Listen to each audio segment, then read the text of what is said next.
Guten Morgen, guten Tag, guten Abend. So today we have the very last chapter of the textbook, Kapitel 25. It's been a long road, and now we have the last chapter, which goes over Subjunctive 1, Konjunktiv 1, which is mostly used for indirect discourse and for a few other things. So we need to, of course, go over the exercises from the end of the last unit, or the end of the last chapter, which was Subjunctive 2. So we did Subjunctive 2. And these exercises are talking about subjunctive 2, which is sort of the normal one, the default one. And then after that, we'll go into the subjunctive 1, which is like the weird one. So we have this little story, and I've highlighted all of the verb situations, all of the subjunctive verbs, and if they're compound, if there's another verb that goes along with it, like würden, gehen, would go. So I've highlighted all the verb combinations. So we can look through each sentence. Ach, wie schön wäre es, wenn wir morgen keine Schule hätten, which is, oh, how nice it would be if we didn't have school tomorrow. So in English, with the if clause, we do this thing that looks like the past tense, if we didn't have school tomorrow, if we had, if we didn't have. But then in the non-if clause, we do the would construction. So, ach, wie schön wäre es, oh, how nice it would be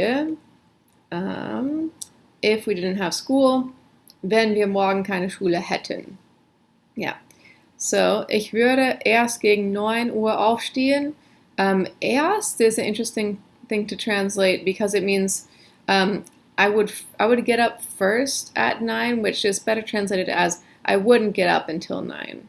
So it's like the first, I would first get up at 9, but that doesn't really make sense, but erst means first, right? So the way to translate erst is to actually make the verb negative and then say until. So a negative plus until is what's happening with erst there. So I would get up only at 9, maybe you could say, or I wouldn't get up until 9. Yeah. And then, so würde aufstehen, would get up, right?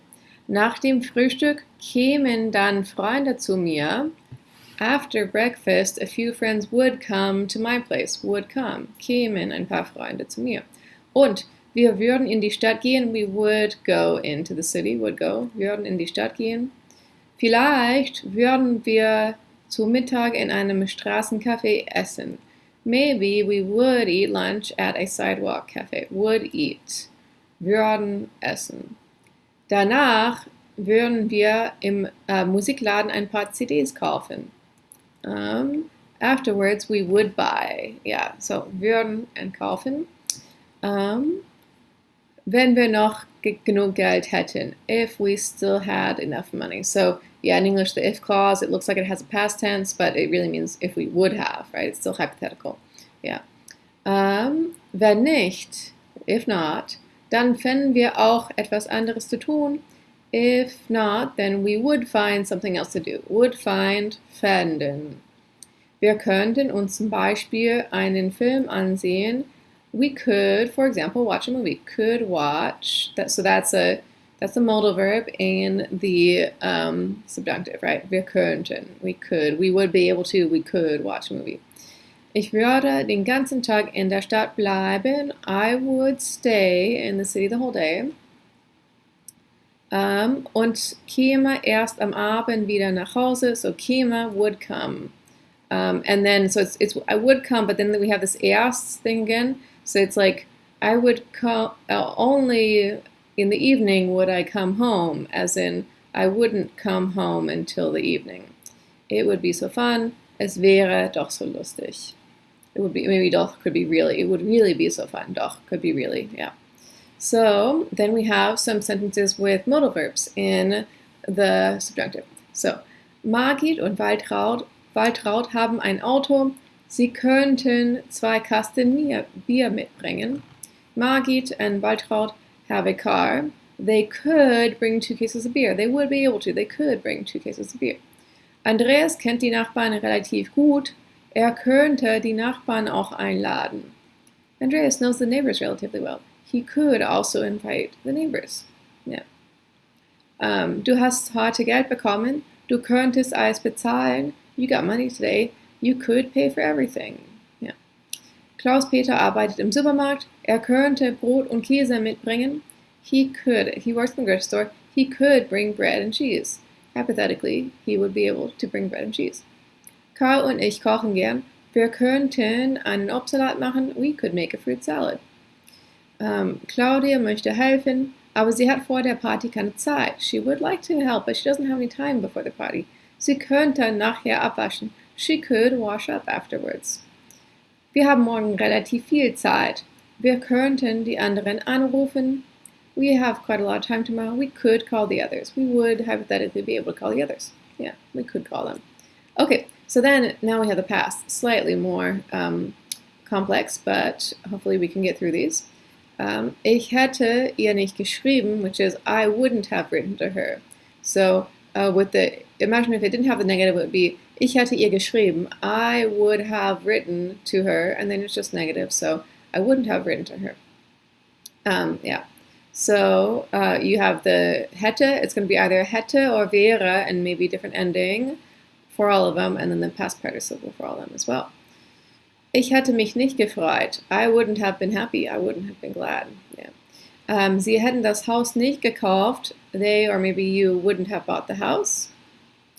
Ich wäre nicht da geblieben. I wouldn't have stayed there. So bleiben uses sein in the perfect. It's like ich bin geblieben, du bist geblieben, wir sind geblieben. That's the normal perfect, right? So because bleiben always uses sein in the perfect, it's also going to use it in the past subjunctive, but just in the subjunctive form instead of the indicative form.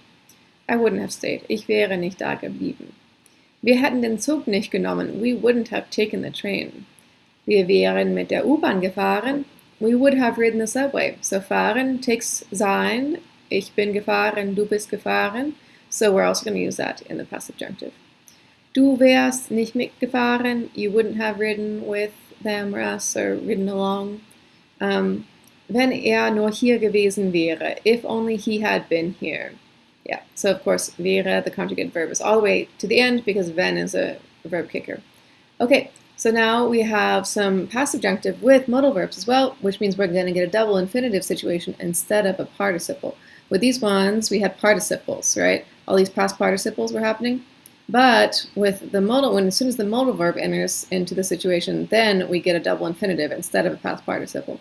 So, ich hätte auch mitfahren können, and get all these in here. Ich hätte auch mitfahren können. I could have ridden along, or I would have been able to ride along too. So, could have ridden. Hätte mitfahren können. So, could have ridden. And so, it's kind of confusing because mitfahren is not it's not a past participle. In English, ridden is a past participle. So, it's not a past participle, it's just an infinitive, double infinitive, but still implies the past. Ich hätte den Fernseher reparieren können. I could have repaired the TV set, or I would have been able to repair the TV set. So, could have repaired. Hätte reparieren können. Sie hätte da bleiben dürfen is she would have been allowed to stay there. So, would have been allowed to stay. Yeah, it's like would have been allowed to stay. Yeah. Wir hätten früher kommen müssen. We would have had to come earlier. We would have had to come earlier. Wir hätten früher kommen müssen. Hätte mich anrufen sollen. He should have called me. He should have called me. Yeah. And then ich hätte dir helfen können. I could have helped you, or I would have been able to help you. Yeah, past subjunctive. Now, let's get into Konjunktiv 1, which is subjunctive 1. Konjunktiv 1, mostly used for indirect discourse. So let's talk about indirect discourse first. What we have here is a story. Mandy sits im Café, in dem Jan arbeitet. Mandy is sitting in the cafe in which Jan works. Erzählt ihr Folgendes. He tells her the following. Ich habe eine Fernsehmoderatorin gesehen. I saw a TV news anchor. Sie war gestern hier. She was here yesterday. Und hat ein Eis gegessen. And ate an ice cream. So he's got some verbs in his story, right? He's directly telling this story. and it's in quotes here, and these are his exact words, right? So we got the exact words, and so when the verbs are in the indicative, they're just normal verbs, right? And then we have the continuation. Eine Woche später telefoniert Mandy mit einer Freundin. 1 week later, Mandy is talking to a friend on the phone. Now she's talking about what Jan was talking about. Ich habe Jan neulich im Café getroffen. I ran into Jan in the cafe recently. Sagte, he said. Now she's gonna paraphrase what he said, and in order to do that, she needs to use the Konjunktiv 1, the subjunctive 1, to indicate indirect discourse. So it's er sagte, habe eine Fernsehmoderatorin gesehen. He said he saw a TV news anchor. So in English, this looks like saw. That looks normal, right? But look at habe. Habe looks quite strange, right? At first, it looks like it's a mistake because it's ich habe, but hat, right? Er hat is how you conjugate that, but it's a different verb form. And so in the subjunctive 1, Konjunktiv 1, habe is the form. So, and then gesehen. So you can combine it to make a perfect, right? To make the past tense, you can just combine this with the past participle, and then sie sei am Tag zuvor dort gewesen und habe ein Eis gegessen. So, this is coming from sie sei, actually comes from sie war, she was, and then so it changes it into sie sei, and then gewesen actually belongs to that as well. So she was there. It still says she was there in the English translation, but the verb is quite different in German because it's now reported speech. And then habe ein Eis gegessen, ate. So here's sie habe ein Eis. In the first version, the direct speech, it's hat ein Eis gegessen. Sie hat ein Eis gegessen. She ate an ice cream, right? Sie hat gegessen. That's how we learned it when we learned to do the perfect, the past tense. But now we have sie habe, and sie habe sounds like a mistake, but it's really the Konjunktiv 1. Yeah. So an ate an ice cream. So you can see how in the translation you end up with the same thing, but what's being implied here is that she's just saying, I'm just saying what he said. I don't know if he's telling the truth. I'm just telling you what he said. Yeah. So some common phrases that signal indirect discourse you will find. Er sagte, of course, he says, he said. Sie meinte, she thinks, she thoughts. So all these have to do with like reporting what other people said, right? Er behauptete, he claims. Er behauptet claims, and then of course simple past, behauptete, claimed. Sie gibt an, sie gab an, declared. Er erklärte, explained. Sie erzählte, tell, told, relate, like you can relate a story, right? She related the story, the account or whatever.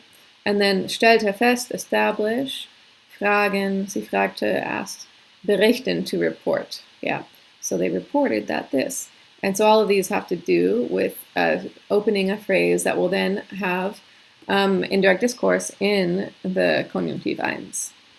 So let's look at some, let's compare some sentences. So we have indicative in the direct discourse. That's normal. That's just the normal sentence. Angela Merkel sagte, es ist ernst. This is an actual quote from Angela Merkel in her address to the nation at the beginning of the coronavirus crisis. Corona-Krise is what they call it in German a lot, Corona-Krise. So this was a very important part of her speech. So she says, es ist ernst. She said, es ist ernst, nehmen Sie es auch ernst. It's serious, please also take it seriously. Es ist ernst. So that's a direct quote from Angela Merkel. Es ist ernst. It's got a normal verb, indicative, direct verb, right? We have quotation marks, so it's word for word. So we're just gonna say that in the normal verb, right? Now let's do indirect discourse, and instead of using the quotation marks, we're just going to paraphrase. So it's reported speech now, indirect discourse. Angela Merkel sagte, Es sei ernst. So this is, sei is then the subjunctive one form of sein, which is the same as ist, right? So sei is a unique form to the subjunctive one for to be. So in English, when you translate it, what she said in the direct quote is in the present tense. But then when you paraphrase, sometimes you're changing it to a different verb tense, right? She said it was serious. What she really said is it is serious. But when you report it, you can say she said it was serious. So things can happen with verbs sometimes. And then with a dependent clause, so this one we had before, do you see how normally when you would start another clause like that, you would have das there? She said that it was serious. But with the word das, sometimes you can leave it out. And when you do leave it out, the second clause gets its normal word order, verb in the second position. But when you do use das, so we're actually going to use the dependent clause now instead of leaving it out like we did there. So now we have das, which means that it's a verb kicker. It's going to get kicked to the end. So we have Angela Merkel sagte, dass es ernst sei. So it's the same sentence, except for we have das now. It's just a stylistic choice. You can have das or not. But if you do have it, then the verb's at the end because it's been kicked. So it's the same sentence. Angela Merkel said that it was serious. Yeah. So I just have that in here and not here, but it's basically the same meaning. Okay. So now we have some more. Ursula fährt morgen nach Bremen. Ursula is driving to Bremen tomorrow. So this is indicative, direct discourse, just a normal, straightforward sentence, right?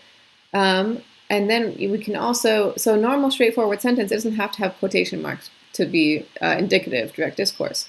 It's still, it can, but here's one where it's just a normal sentence, right? But also in direct speech, with the quotation marks, that's also the case, right? Ich fahre morgen nach Bremen. Ursula said, I'm driving to Bremen tomorrow. So, ich fahre. These are just normal sentences, just like all the ones we've been doing up until chapter 25, right? So, now we're going to look at one with the subjunctive one in direct discourse. Ursula sagte. So now we're saying Ursula sagte, but we're not doing a direct quote, no quotation marks, we're just going to paraphrase. So, what we're going to say is, Sie fahre morgen nach Bremen. And so what is this? Sie, to conjugate in the present tense, is supposed to be sie fährt. Ursula fährt, sie fährt, right? If we're going to conjugate for she, for Ursula, it should be fährt. But that's only in the indicative. In the subjunctive one, Konjunktiv 1, it's actually sie fahre. But it looks like ich, right? That's how you would conjugate ich normally. So that's the trick. That's one of the tricks in knowing how to recognize the subjunctive one, because it looks like the verbs are wrong. And so if you don't realize why these go together, you might not think that this is the subject, right? You might be looking for the subject somewhere else, and it's not there. It's just that it looks like the verbs don't go together. It looks like the verb and the pronoun don't go together, but they really do. Okay, and then we'll do the same sentence, but see how we left out das right here? Ursula sagte, dass sie morgen. So it's like you can choose to leave out das right there if you want in that kind of a sentence, but das can also be there. So that, and we just added it back in, and that way just note that the verb fahre, it's still going to be conjugated the same way, but it's at the end because das has kicked it.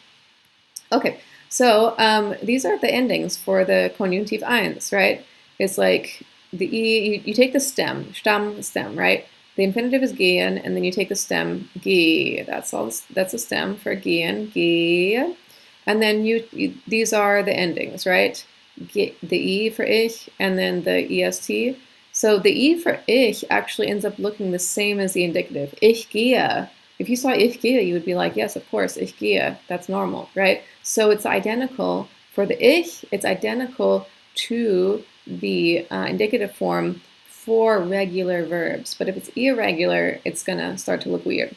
And then EST, it can sometimes be identical to the indicative form, but a lot of times it's not, because gehst is not the regular indicative form. It would be gehst, right? So slightly different. And then the one where you really recognize what's going on is the fact that man is like er, sie, es, right? Er, sie, es, it has an E at the end, So you end up with er gehe, sie gehe, es gehe, and that E at the end makes it look really strange, because normally it'd be er geht. Yeah. So then wir gehen, this one's totally like you would expect. And then we have the ET for ihr. So that looks a little different from the regular present tense, because normally it would be ihr geht, right? So geht. And then zizi, this one just looks the same as the regular indicative. So a couple of little interesting things, but sometimes they overlap. And then sein is irregular, as you might expect. So it's ich sei, and then du is either seiest or just seist. Er sei, wir seien, ihr seid, or seid, and sie seien. So these just have to be memorized to be able to recognize those. And then the modal verbs, basically, with the modal verbs, you're just adding the endings. So we had these endings right here, and then you get the stem. You take off the en to get the stem. And so if you look at können, the stem is kern, with the, like, imagine this E is in here, that's the stem, kern. And so this is actually following the pattern. So all you have to do is take the stem of the modal verb, können, kern, and then add those endings. That's how you get to ich könne. So what would this be in the indicative? It would be ich kann, right? You have a vowel change and a different ending. It would be very different. Ich kann is very different from ich könne. Okay, so let's compare some with modal verbs. Katrin sagte, we want to say, Katrin said, I cannot come today. This is direct speech, indicative, just regular, kann, like I just said, right? Ich kann heute nicht kommen. I cannot come today. But what about if we want to do indirect speech with the subjunctive one? Katrin sagte, she said she couldn't come today, and that is könne. So we just take the stem and add the endings like this, sie könne. So that's where we get sie könne, which of course comes from getting the stem and then adding that ending. So, sie könne heute nicht kommen. The difference between sie kann and sie könne is, of course, whether you're indicative or subjunctive one. And then let's do one with the dependent clause, same as before, but see how we left out das here. Katrin sagte das, you could add the das in there, and if you do, then we have the das here to begin our real dependent clause, and then we just take that conjugated verb and put it all the way to the end, which is könne. Same verb, we just moved. So Katrin said that she couldn't come today. Yeah. Okay, so now let's look at this one in the present, right? Christoph fragte, and so this is indicative, normal, is, right? Is this necessary or is that necessary? So this is just like he, she, it, das, right? So ist das notwendig? Is that necessary? It's a totally normal sentence. But then we're going to try with the subjunctive one, indirect speech, in the present, and we're going to do a dependent clause as well. We're going to use we're going to use ob, which means whether or if. The reason we were able to do both versions here, with and without a dependent clause, is because we're using das. Das is the only subordinate conjunction that can be left out. All the other ones, just like English. Katrin said she couldn't come today, right? But imagine you have Christoph fragte das notwendig. So Christoph asked, if you try to leave if out, you totally lose the meaning, right? Christoph asked that was necessary. Like, it doesn't make sense anymore. So das, just like English, the word that, das, is the only one that can be left out. Otherwise, you have to say it. So since you have to say it, it's also, now we have to have a dependent clause, and that's why it's at the end. So now we're in the subjunctive one, which means we're going to use the sei, the characteristic sei, which means it just screams Konjunktiv 1, right? So he asked, the difference between ist and sei is indicative versus subjunctive one. Okay, now let's try a few of these. Helga behauptete, now we're in the indicative direct speech present with a modal verb, so I have to write an essay today. Ich muss einen Aufsatz schreiben. I must, or I have to write an essay today. That's easy enough, but now we're going to do subjunctive one, indirect speech, present with the modal verb. So, behauptete, we're not going to do the dependent clause yet. We're going to put it right here. And so we got to get muss, right? And what we're going to do is we're going to get the stem with the formula we learned just now, get the stem and then add those endings. So it's going to be just the E ending. What is the stem of müssen? It's muss with the umlaut, right? So it's going to be müsse. So müssen, if you had an N on there, that would be our infinitive, right? But we're going to take off the EN, and then it's actually an E ending, and we still have the umlaut on there from the infinitive. So Helga claimed that he had to write an essay, yeah, or claimed we don't have the das in there. So then let's do the same thing, but with a dependent clause. We will use our das this time. So Helge behauptete, dass einen Aufsatz schreiben müsse. Yeah.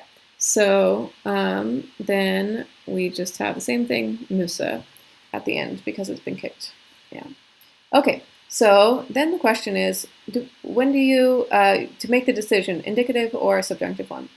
Indirect discourse can be used in either indicative or subjunctive one. In casual speech, the indicative is often used, but in writing, the subjunctive is preferred. So in speech, using the subjunctive one in this way is optional. Like, people do it, but it's but sometimes people don't, and it doesn't sound too wrong if you don't do it. But in writing, if you don't use the subjunctive one when you should, it sounds sloppy. So that's why it's important when you translate texts that are going to be making liberal use of it, because that's how you indicate that you're a good writer, right? So if we use the indicative with indirect discourse, it implies that we believe or agree with the original speaker. So this is in speech, for example, Walter sagt, dass krank ist. Walter says that he is sick. So you can, if here we're using the indicative with indirect discourse, we're indirectly reporting or paraphrasing what Walter said, but we're still using the indicative, so that implies that we believe or agree. And the reason that you don't find this sort of thing happening in writing very often is because when things are being paraphrased or reported in writing, very often the author wants to be neutral about the whole situation. So the neutral thing is to use the subjunctive one. So if we use the subjunctive one, it becomes clear that we are merely repeating the original speaker, whether or not we agree with them, especially in journalism. Yeah, and this is why it's often used in journalism, because it expresses neutrality. So find any newspaper article and start looking for these verb forms, and you'll find at least a couple in every newspaper article. Every journalist uses the subjunctive one at least a couple times in every article. So, Walter sagt, dass krank sei. This is the same sentence. Walter sagt, dass krank ist. Walter sagt, dass krank sei. It's the exact same sentence, except for this one's indicative and this one's subjunctive one.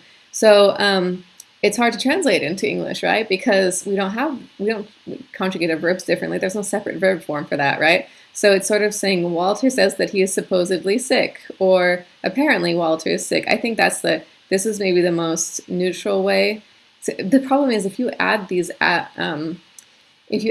adverbs in English, it starts to sound like you doubt it, like you're even going farther away on the spectrum of belief, right? So it's like this one says like I really agree in the indicative, and this is neutral. But then if you say supposedly Walter is sick, then it sounds like you almost don't believe him. So it's hard to find a neutral one in English, right? So I guess the neutral one in English is just is, right? So we don't have anything quite like it, but you can add apparently if it sounds all right. But if you want, you can just leave out any of those and you can just translate it with the normal verb. Walter says he is sick. It's fine. Yeah. So subjunctive one. In last chapter, we learned how subjunctive two expresses uncertainty, doubt, hypothetical situations.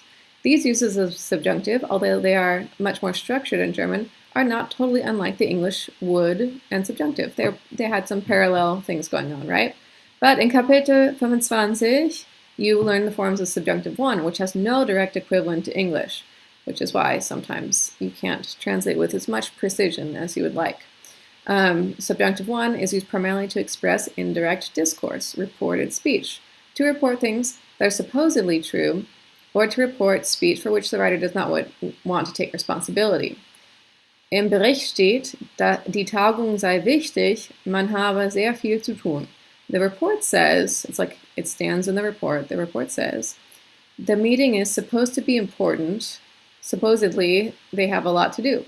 So, die Tagung sei, the meeting is important, but it's like the person reporting it is, or the person saying this doesn't want to be held responsible for that. Like this, I'm just telling you what I heard.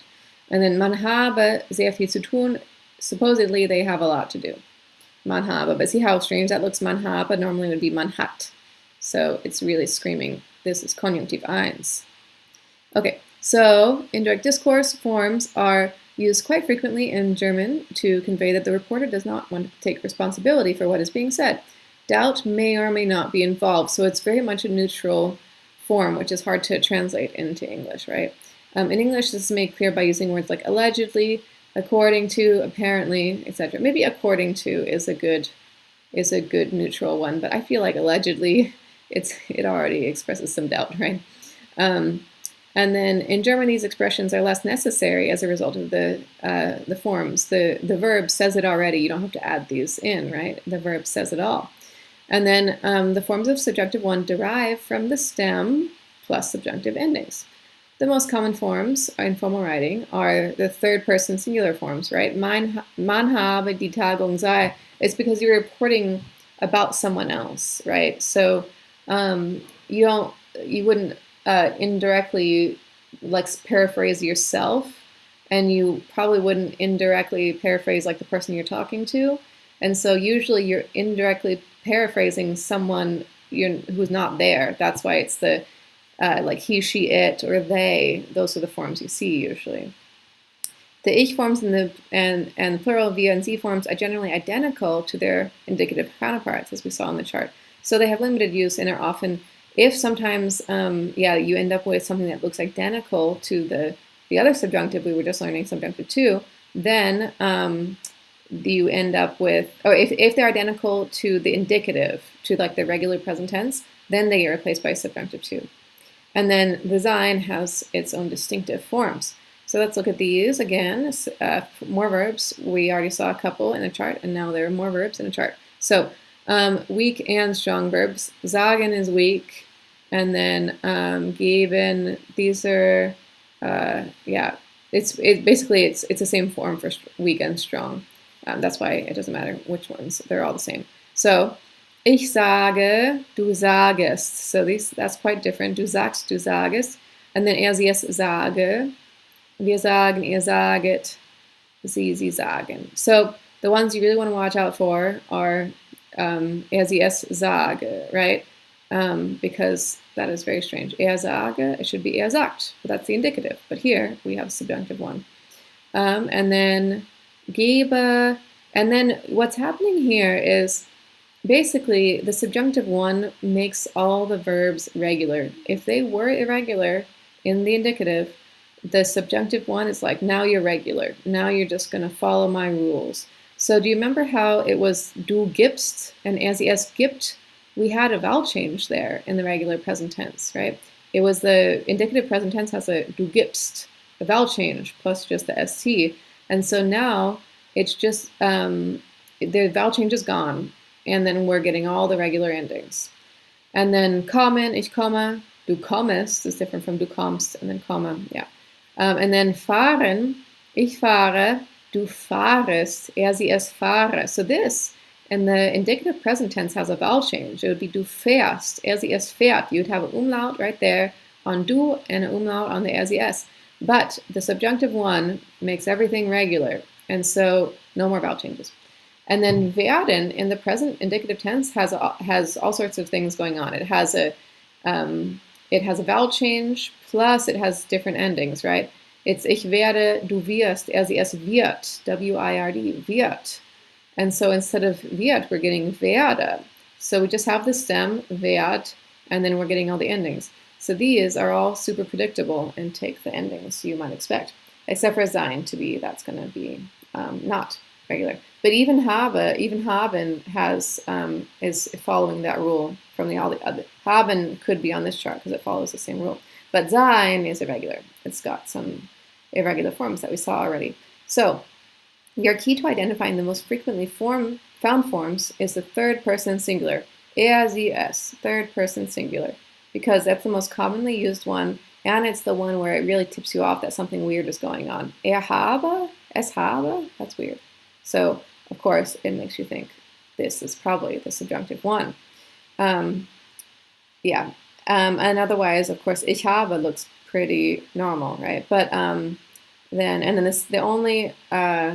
the only irregular verb in the subjunctive one is the sein. Okay, so let's get some of these. Now let's look at indicative past of the perfect. So of course this can be, sometimes you want to report something that happened, a sentence that was in the past, and so you want to report that as well. So, Jan sagte, ich habe die Bundeskanzlerin Angela Merkel gesehen. I saw Chancellor Merkel. So, we want to say in the subjunctive one past indirect speech. Jan sagte, habe die Bundeskanzlerin Merkel gesehen. So the thing is, we're just going to use the form like haben or sein plus the past participle. That's how you make the perfect, right? So we're going to make the perfect with the past participle and the haben or sein. And so habe is what we want. Habe is subjunctive one. So we just have that. It's basically the same as making the perfect and the indicative, except for you're going to use either haben or sein in the subjunctive one instead of the indicative. And then let's just do that same sentence again, but we're going to add das because we want it to be a dependent clause as well, just to see how that works. Jan sagte, dass die Bundeskanzlerin gesehen habe. So we just have our helping verb, auxiliary habe, all the way at the end, participle second to last. Imagine if this were indicative, it would be, dass die Bundeskanzlerin gesehen hat. It would just be hat at the end instead of habe. That's the only difference. So let's look at one where we have the past again. So, der Lehrer sagte, die Studentinnen, so we want to say they arrived punctually. Die Studentinnen sind pünktlich angekommen. So, they arrived punctually. To arrive, ankommen, and it uses sein to be as its helping verb in the perfect. So, that's just a normal indicative verb form. But now we're going to paraphrase it. We're going to put it into indirect speech, but it's still going to be in the past, right? So, der Lehrer sagte, die Studentinnen seien pünktlich angekommen. So it's like they, the students, they arrived punctually. So instead of sind, which is indicative, we're just going to have seien, which is subjunctive one. And then everything else is going to be the same. Still have that past participle at the end. And then now we want to do a dependent clause, because we left out the das here, but maybe you want the das. So, der Lehrer sagte, dass die Studentinnen pünktlich, and so we still have to do our sein and angekommen. We're just going to do them in the reverse order. We're just going to say that just like we would otherwise, with the sind would normally get kicked to the end. Sein gets kicked to the end.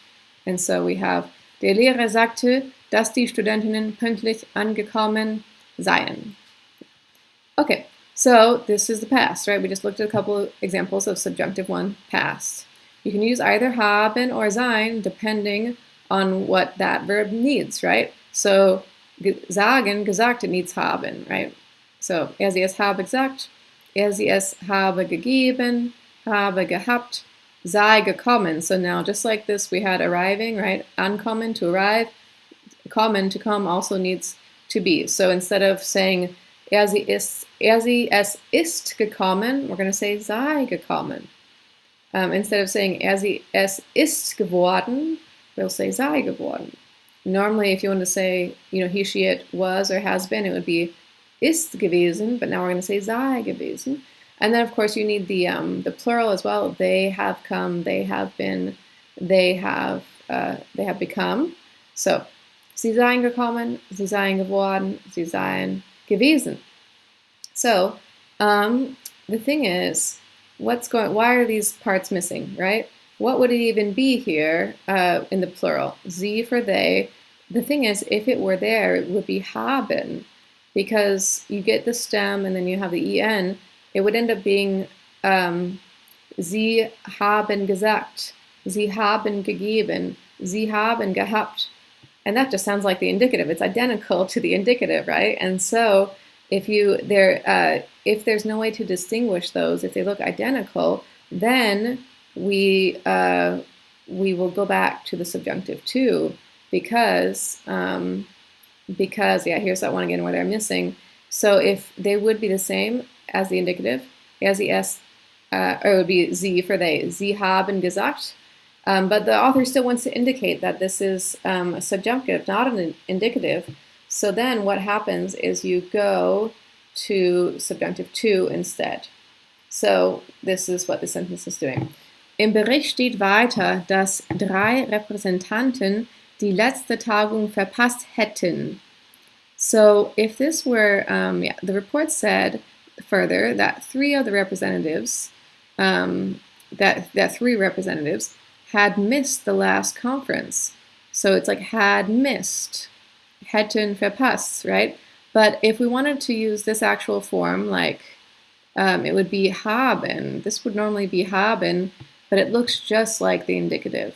That's just how the cookie crumbles with these verb forms, is that the they form with sei, it's irregular, so you can see it. But with all the other verbs, it looks just like the indicative. So then what we have here with hätten is actually the subjunctive 2, which was last chapter, right? Subjunctive 2 is different, but it's being used here to indicate that it's subjunctive at all instead of putting something that looks just like the indicative. Okay, so nur einer von ihnen habe eine legitime Ausrede.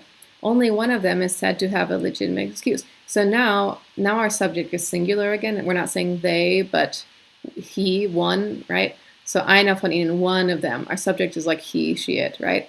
So then habe it's clear that that's the subjunctive one. So the translation says is said to have. Instead, it's just habe, right? Is said to have. So that's one way to express that sort of neutrality. Die anderen seien einfach zu Hause geblieben.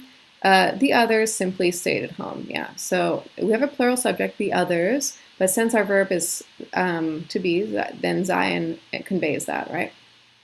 And then it's also past, so we're combining that as it's being used as a helping verb with geblieben to make it perfect. And then you can say, according to the report, at any point if you feel like it needs that clarity, you can use according to. It's helpful there. Yeah. Okay, so now we'll talk about the indirect discourse again, like from the beginning. So indirect discourse is usually introduced by verbs of thinking, believing, or saying. So we have a direct quotation, like we said before, er sagte, ein Sturm kommt. So direct quotation has quotation marks. But indirect discourse, the statement is reported, er sagte, dass ein Sturm komme. Ein Sturm komme, that looks like it looks like the wrong conjugation, but it's not the wrong conjugation, it's just the subjunctive 1 conjugation. By using the subjunctive, a German writer stresses his or her role in reporting information given by a third party.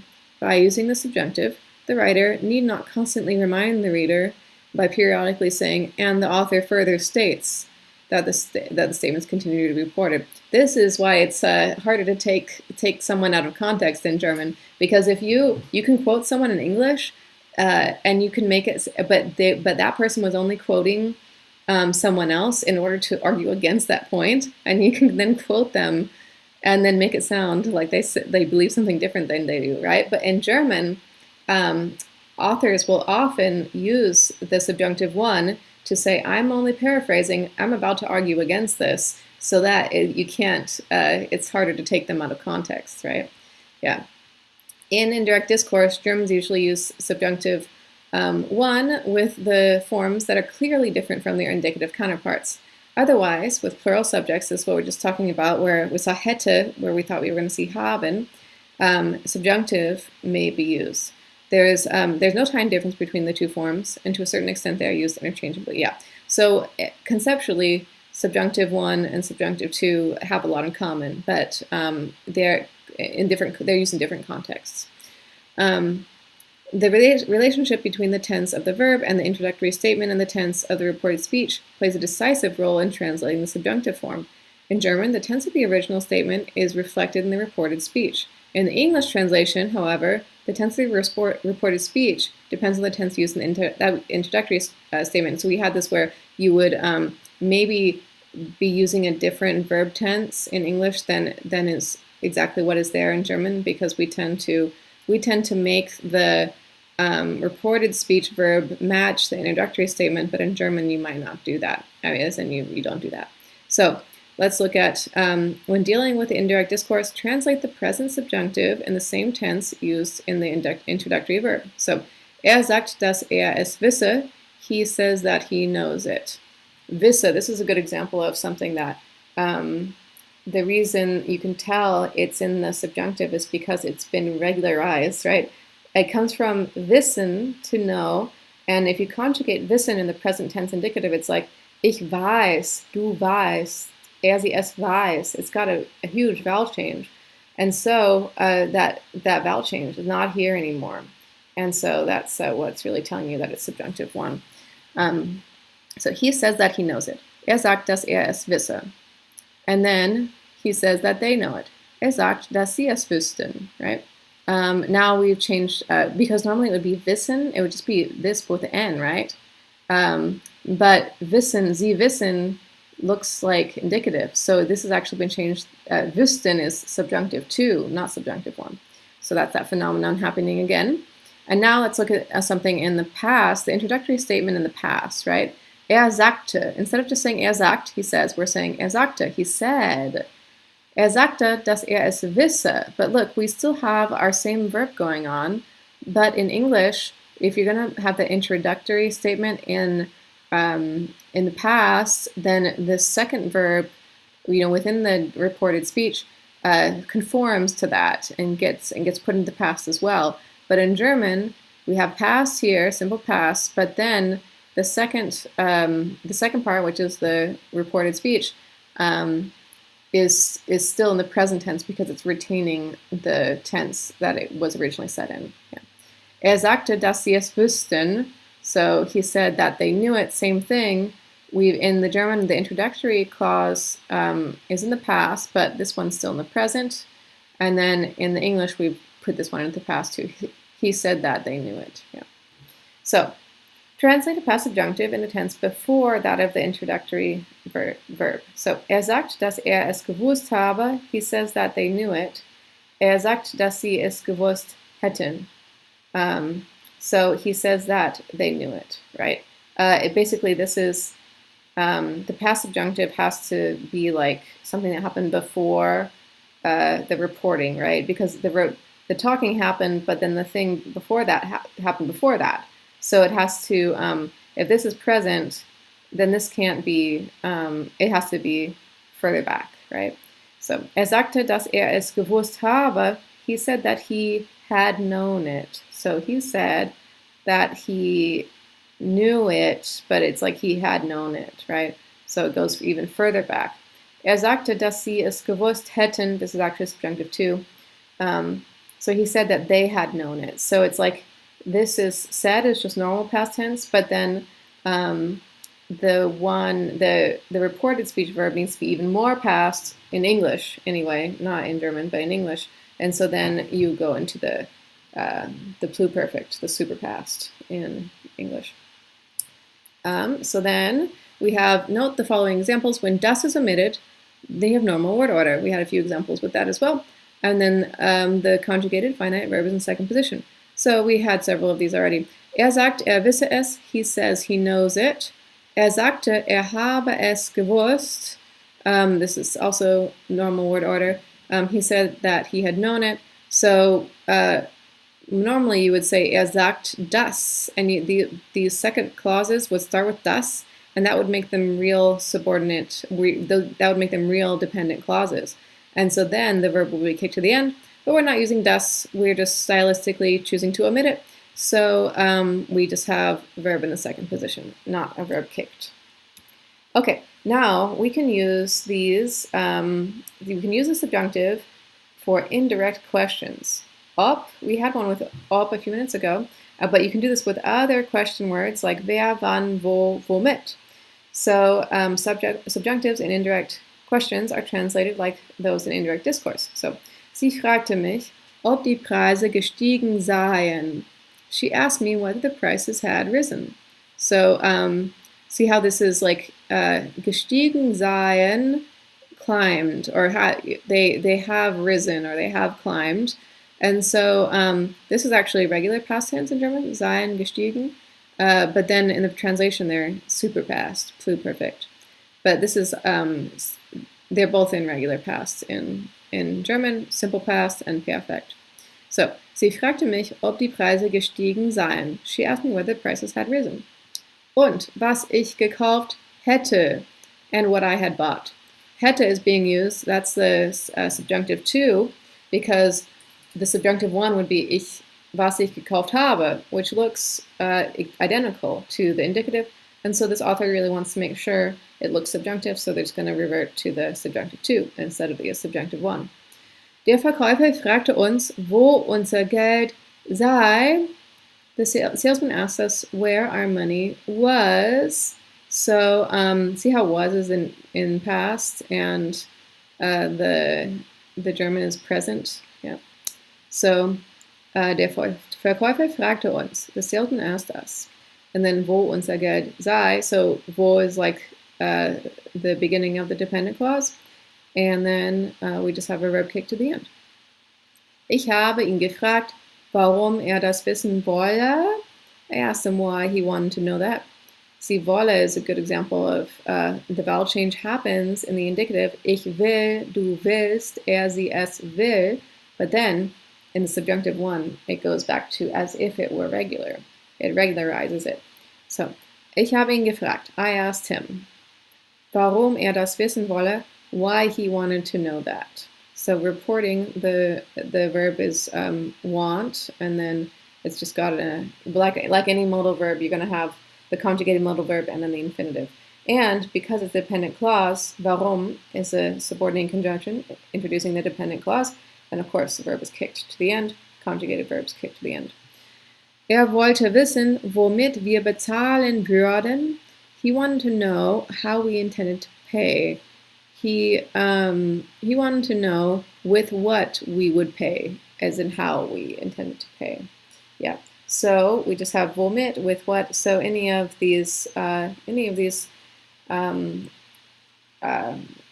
you call them? Subordinating conjunctions.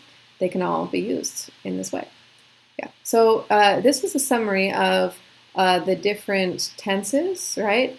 You have the direct in discourse, present, perfect, simple past, Präteritum is simple past, Plusquamperfekt, the super past, extra past, and then future. There's future 1 and future 2. That's basically regular future, and then past future. I will have done it, right? So some of these are a little more rare, like they wouldn't come up all the time, as you can imagine. But it's important to be able to recognize how they map onto each other. So the present and the we've been doing a bunch of examples with present and past.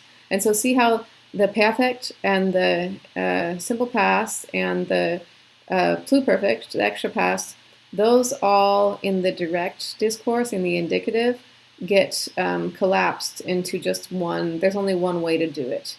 There's no like parallel form like the simple past going into it. They all basically have the same structure as the perfect. It's like er ist gegangen, sei gegangen. Hat gelesen, habe gelesen. So all those past forms in the indicative only have one corresponding past form in the subjunctive one. So then for the future, all you have to do is just make sure you're getting the right form of werden. So it's like werde, and then everything else stays the same. So of course, normally it wouldn't be werde, it would be wird, right? But we're using werde instead because that's the subjunctive 1 form of werden. Yeah. So now let's look at other uses, a few other ways this is used. So subjunctive 1 can be used as a main clause to express a wish. That can be fulfilled or express a request, command, exhortation. Yeah. So Es möge wahr sein, may it be true. Mögen is like, it means usually to like, but it's also in a sense may, as in expressing. We had the different meanings of the modal verbs, right? And so ich mag Kuchen is I like cake, but then das mag wahr sein is that may be true. So it's like the uncertainty thing. So es möge wahr sein, may it be true. Gott schütze die Königin, God save the queen. So see how we conjugate this differently in English? Where God is he, right? He saves. It's not he save, it's he saves. So God saves would be the normal indicative, but we have a very slight difference in the conjugation when we want to do this. These are the remnants of the subjunctive in English, because it would usually be God saves, and then God save. That's the subjunctive. So sei es, so be it. Yeah. So it, like it be, normally it's it is, not it be, but it be is then subjunctive. Gott sei gelobt, may God be praised, or even just God be praised, right? So there's the sei, Ruhe in Frieden, may he rest in peace. Because normally it would be ruht in Frieden, he rests, right? But Ruhe, that's subjunctive one. Okay, subjunctive one can be used to indicate disbelief regarding information about a third party and unsatisfactory explanations. So that's when you would use supposedly if you think there's doubt or distance being expressed, questionable information. Die Brücke sei nicht rechtzeitig vollendet worden, weil das Geld dafür gefehlt habe. Allegedly, the bridge wasn't completed on time because of a lack of money. Yeah. So gefehlt habe, because the money was lacking. And then sei, this is actually a passive. So the whole thing, the passive is still there, vollendet worden, and the only thing that's been changed is this was ist vollendet worden. So if you know how to make the passive already, all you have to do is change that helping verb to the subjunctive one, which is sei, changing ist to sei. And then, es habe zu viele Bauprojekte auf einmal gegeben.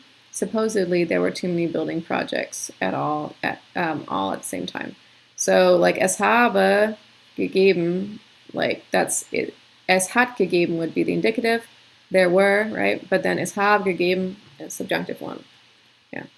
And then a few more special uses. We had the may or let or should, like, you know, may he rest in peace. And then these are similar things going on. A sei ein Punkt auf der Linie x, y. Let A be a point on the line x, y. So it's like, may this happen? Let's suppose. Yeah, so you can use sei for that. And then next time you're in a geometry class in Germany, that will be helpful. Die Linien A, B und CD seien parallel zu den Linien EF und GH. Let the lines A and B be parallel to EF and GH. So like let them be is then seien. Okay, and then some more common phrases that use, these are more common than the other ones, depending on your line of work. Es sei erwähnt, dass, let it be mentioned, or it should be mentioned, yeah.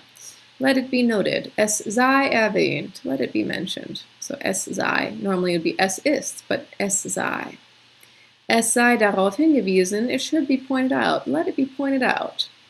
Es seien nur einige Beispiele erwähnt. Let us mention just a few examples. Yeah. And then es sei denn, oh yeah, this is a very strange, this is one of those phrases, if you didn't know what es sei denn meant, like without having encountered before, you have no idea, you would have no chance. So it's like, it may be then, which actually means unless. So es sei denn, unless, yeah.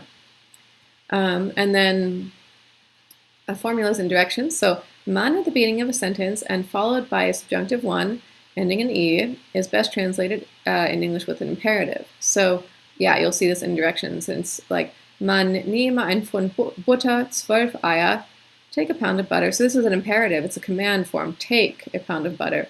But it's still that same principle of like, let us take, or may one take, right? It's expressing this, this, what was it called? exhortation. It's expressing an exhortation or command. So it's similar to God save the Queen, but take a pound of butter, right? It's a kind of a command, yeah. And then man denke an die Schwierigkeiten, think of the difficulties. May one think of the difficulties, right? So that was the subjunctive 1. So there are some exercises for you to practice subjunctive 1 at the end of this, and we will go over those in our next Zoom meeting. So we have finished Kapitel 25, but we still have some more meetings to wrap everything up and practice some more. And we've come to the end of the material for this book. So give yourself a huge pat on the back. Isn't it amazing? We have covered a lot more material than you would in many years of a normal German class. But you guys are smarter than normal students. So here we are at the end of chapter 25. We will now review and continue to practice. Please gather any questions you may have about anything you would like to review for our next meeting. Viel Glück und bis dann. Tschüss. Vielen Dank. Auf Wiedersehen.